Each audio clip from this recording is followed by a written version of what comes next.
Hey, how's it going? Hoping to help you out here with a common issue. This is drive shafts off a 2008 Polaris Sportsman 800, and what ends up happening with these, if you find that you're maybe inspecting your machine routinely and you find that there's a lot of excessive play on the drive shaft, and you find that it's not in the U-joint. As you can see here, this is clamped in the vise. This U-joint's nice and tight.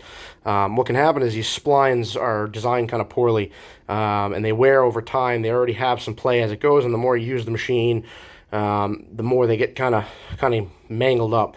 So you might find that there's a lot of play, can wiggle back and forth. In this case, this is the yoke off the frontmost drive shaft that goes to the front differential. So what I ended up doing is obviously took the drive shaft off. We just drive out the little roll pin that was in there.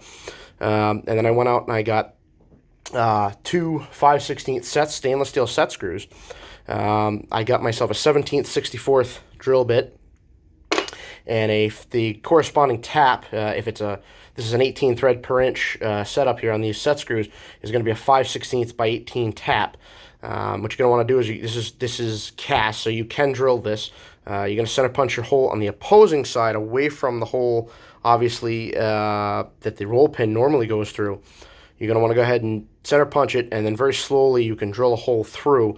I recommend taking your time and really deburring this and cleaning it before you attempt to tap it. And use a good oil as you tap through it. You tap both sides, as you can see here. And then what you can do is when you reinstall this in the machine, you can just tighten these up ever so much, and that will eliminate a lot of that slop. This is really meant to be more of a temporary repair, but it's definitely something that can get you by, and hopefully it helps somebody out. I know this is an older machine for us, so this is just going to be sort of a quick fix, but we will see how long it holds up. Again, you're not trying to crank these down to the point where it causes any real damage to the actual shaft, the output shaft coming out of the differential itself. You're just trying to snug it up to take that little bit of excessive play out, so you don't constantly hear that clunking that the Polarises are known for, and the Rangers and the Sportsmans and so on. So hopefully this helps somebody out. You can also do this on the rear drive shaft.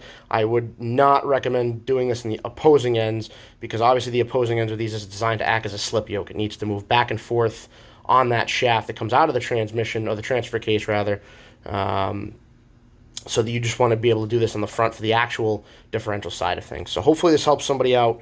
Thanks a lot.